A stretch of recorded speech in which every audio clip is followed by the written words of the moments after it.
Donald Trump is being haunted by the 25th Amendment as his health is collapsing, his physical and mental health experiencing rapid deterioration before our eyes. And during a cabinet meeting yesterday, Donald Trump started talking about the 25th Amendment, and he was saying, well, if I told the press all of these things, my cabinet may invoke the 25th Amendment, which triggered a bunch of awkward laughter among Donald Trump's cabinet. What I want to focus on, though, before showing you that moment at the cabinet meeting, though, was when Donald Trump was sundowning last night when he called into state regime media, which calls itself Fox. Now, it's an undisputed fact that Donald Trump is a very creepy individual. He's also a sexual predator, as he has been found civilly liable for sexual assault. He's also on camera bragging about sexually assaulting women because he says when you're rich, you can grab women by their genitals, or words to that effect. He's also on audio saying that he uses his beauty pageants to inspect the girls or ladies in the pageants naked, and he's like a doctor. He's like an inspector. When you own the pageant, they let you do it, or words to that effect. And why am I bringing that up right now, though? Because no matter what, that is part of who Donald Trump is. Epstein class, he was Epstein's best friend. He's a disgusting individual. But I think what we were also seeing yesterday was something called disinhibition. As he was sundowning, some of the symptoms of Alzheimer's or dementia, and I'm just giving you my opinion here. I'm not stating that this is a fact. I'm giving you opinion speech as protected by the First Amendment. But there's something called disinhibition that people who have Alzheimer's or dementia experience. It's a lack of control over impulses, emotions, and behavior, leading to actions that violate social norms. And that may just be like screaming out of nowhere. And sometimes it manifests in making very kind of gross, public, disgusting, kind of sexual statements.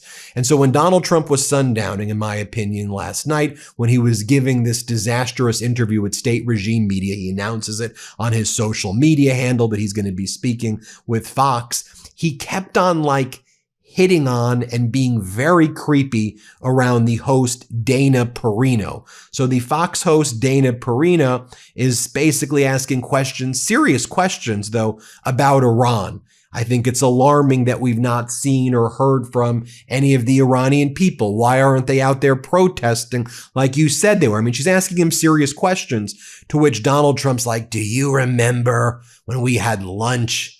Remember when we had lunch many years ago at the Trump Tower? You haven't changed. You're so beautiful. You're better looking. I know I shouldn't say that. You're much better looking. Again, how creepy is this? Here, play this clip. Do you, again, I like Kayleigh, I would never ask you to tell us something that is classified, but do you have any insight as to how they are doing? Do they have drinking water? Do they have food? Right, I do. It's upsetting. I do. But first, do you remember when we had lunch years ago in the base of Trump Tower when it was a brand new building? It was a long time ago, yes. A long time ago, and you haven't changed. Oh. You have not changed. Now, I'm not allowed to say this. It's the end of my political career, but you may be even better looking, okay? So I don't know what you're doing. But I will not say that. Has a lot I will to do not with say that. that because that will end my political career. You know, you're not allowed to say a woman's beautiful anymore. Then in the same interview, Donald Trump is saying that in the 1990s, America experienced a Great Depression, he said. Now, Donald Trump went bankrupt personally during that period, but during the 1990s, Donald Trump says we experienced a Great Depression. I mean, this guy is truly deranged. Here, play this clip. Do you have any nostalgia for the 90s? So, a little bit, but actually, I love the 80s a little more than the 90s. The 90s, I was fighting hard. You know, we were in sort of a depression, a countrywide depression. And depressions aren't great when you're in the real estate business, but I did great in it. I did well. I always made money. I made money in good times and bad times, but it was it was a sort of a nasty time economically a lot of the nights. Then as part of that, I'm going to show you the 25th Amendment clip in just a moment, but as part of this interview with state regime media as well, one of the hosts asked Fox, what do you say to people like your own former supporters who are disappointed because they voted for you believing that there would be no wars, and now you've essentially started World War III, or at least a war involving the world and a disastrous war in Iran, whatever you want to frame it. Donald Trump's like, well, My uncle was a great professor at MIT. Did you know my uncle was a great professor at MIT? Here, play this clip. I want to ask you, like, how do you deal with people who might be disappointed because they voted, let's say they voted for you on the assumption of no wars, and then this happens and it's inconsistent with their wishes? What would you say to them? Well, I have to do something in terms of making America great and keeping America great. And when you have lunatics with nuclear weapons, and the power is beyond belief, I will tell you, as a president, I get to see it. My uncle was a great professor at MIT, and he knew more about nuclear at the time than anybody. He told me stories that were horrible in terms of the power, both beautiful in terms of putting it to good use, but really bad for destruction purposes. And his statements from years ago were, he really got it. He really got it. He was a highly respected man. He was there for 41 years at MIT as a great professor. And he told me about a thing called nuclear. Then he says, well, we basically did regime change because I've killed everybody and there's no one left there. Here, play this clip. Against the regime, which is largely decimated. You could really say we have regime change because they've all been killed. They're all dead. Nobody really knows. The reason they gave us the 8 chips is I wanted them to prove that we're dealing with somebody that's allowed to deal. And they say, we will give you a present. And the present was 8 chips. We're going to give you 8 chips. And they actually made it 10. There was 8. And I heard on one of your shows 2 days ago in the morning, a very good show hosted by very good people, Fox and Friends. And by the way, I have to say, Maria's great. You got a lot of great people, you switch back and forth. Maria's great. You have so many great people, a couple of bad ones, but you can't have everything. You have a couple of lousy ones, but you can't have everything. But I watched on the show in the morning, they said, it's very surprising. There are 8 chips coming up the strait, and it's exactly what they told us they were going to give. And then they added 2 more. And that proved to me that we're dealing with the right people. But then they didn't want to say that publicly. And I said, well, you should say it publicly. And now they are saying it publicly. And then he says, we've already won the war. It's already over. It's been won. Mission accomplished, he says. Here, play this clip. What does winning this war look like? Well, we've already won the war. Militarily, we've totally won the war. We even knocked out all their they call them mine droppers. They drop. So this story is absolutely insane. Trump is taking $1 billion in taxpayer money and handing it to a French energy giant to cancel offshore wind farms and instead boost oil and gas production here in the United States. So give me a minute to update you on this because it's flying under the radar and we need to keep climate issues front and center. Here's what's happening. The Trump administration is paying nearly $1 billion to Total Energies to walk away from 2 major offshore wind projects, one off New York and one off North Carolina. These projects would have powered over 1 million homes with clean energy. Now they're gone. And what do we get in return? The company takes that same money and invests it into fossil fuels, more oil drilling in the Gulf, more natural gas exports out of Texas, more gas-powered plants. So let's be clear about what's happening. Taxpayer dollars are being used to kill clean energy projects and double down on fossil fuels, the very thing driving climate change.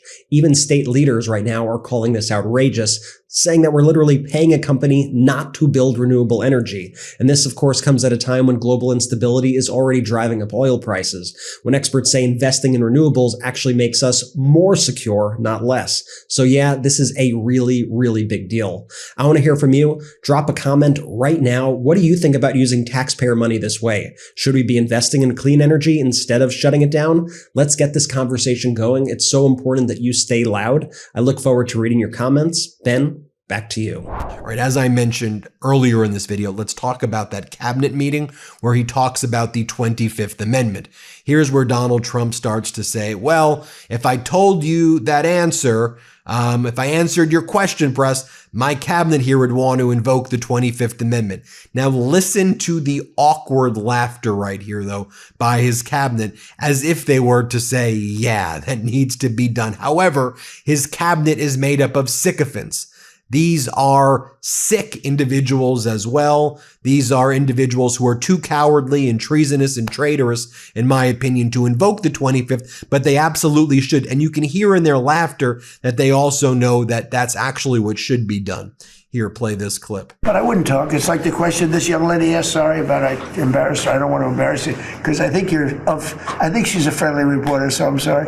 But I can't say what we're going to do because if I did, I wouldn't be sitting here for long. They'd probably, what is it called, the 25th Amendment? They'd institute the 25th Amendment.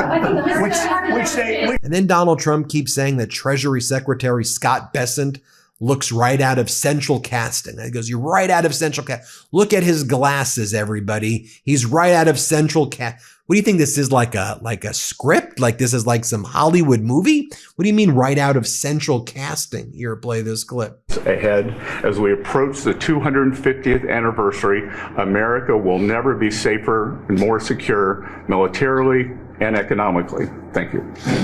I just want to ask you a question. Is this guy Central Casting? I'm looking at him. I'm in Treasury. He might not be so good for war. I don't know. No, I'm looking pretty good too. I'm looking at this guy. He's Central Casting. Even the glasses are perfect. Then he continues to talk about how he doesn't want people who have mental disabilities to be the president. Play this clip. I have no problem with it, but I don't want a person with mental disability to be my president. I mean, you don't want to have a person with mental disability being your president. And he says, I don't want stupid people, he says, to be the president of the United States. Play this clip. I don't want a stupid person being president. I'll say it right now. I say it because no press ever reports it. I'm the only president that ever took a cognitive test. I took it 3 times. It's actually a very hard test for a lot of people. It wasn't hard for me, but it's a cognitive test. And then he starts talking about how he claims that 8 ships were allowed through the Strait of Hormuz by Iran, and that this was a great signal that the Iranian people showed him because he's having these negotiations, he was saying, with all of these people, and there are 8 ships, he was saying.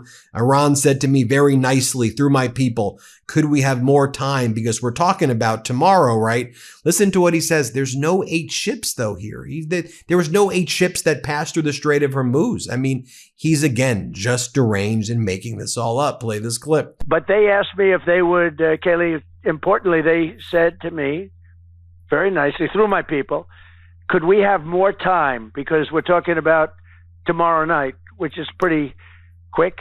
And if they don't do what they have to do, I will knock out their power plants. And he said, does that include nuclear? Because they have nuclear, plenty of money. They have a lot of money, and they built nuclear and they built regular power plants, but they're massive and very expensive, billions of dollars. And so I gave them a 10-day period. They asked for 7. You're going to say, oh, Trump's a terrible negotiator. They asked for 7, and I said, I'm going to give you 10. Because they gave me ships. We talked about the 8 ships, the president that I talked about. He then claims that we knocked out missile launchers and that Iran isn't able to use missiles anymore when we can tell that they're using missiles right now. I could show you this clip right here. Let's play it. Knocked out their Air Force. We knocked out most of their missiles. They're down to about 9%. We knocked out their missile launchers, which is a big deal because without the missile launchers, the missiles don't do very well. You can't go to your window and say, let's throw a missile out of the air. And we knocked out all of their communications, their telecommunications. I mean, folks, this is some scary stuff, though, isn't it, right here? You have Donald Trump interrupting his Interior Secretary, Doug Burgum, when Doug Burgum is talking about, oil flowing to American refineries. Donald Trump's like, when are they going to build statues? I want Venezuela to build statues for me. Here, play this clip. That flows to American refineries on the Gulf Coast, lowering the price of gas in America. So forget that. When are they going to do the statue? Donald Trump is asked about the U.S. diverting munitions and weapons away from away from Ukraine and moving it to the Middle East for Iran. And Donald Trump's like, we do that all the time. All the time we do that. Here, play this clip. Thank you, Mr. President. There's been a report that potentially the U.S. is looking at diverting some munitions, air defenses that were meant for Ukraine to the Middle East. Is there any accuracy to that? Is that something you're considering? Well, I'd have to speak, but We do that all the time. And then he wants you to know that he's not desperate at all. He says, no desperation. Here, play this clip. Let's get the hell out of there. I'm the opposite of desperate. Mm-hmm. I don't care. I want to know. In fact, we have other targets we want to hit before we leave. And then he refers to the U.S. as we're roaming. We're roaming above everything in Iran. We're roaming above them. Here, play this clip. I think we're in just very good shape. We're roaming. You know what we're doing? You know the word roaming free?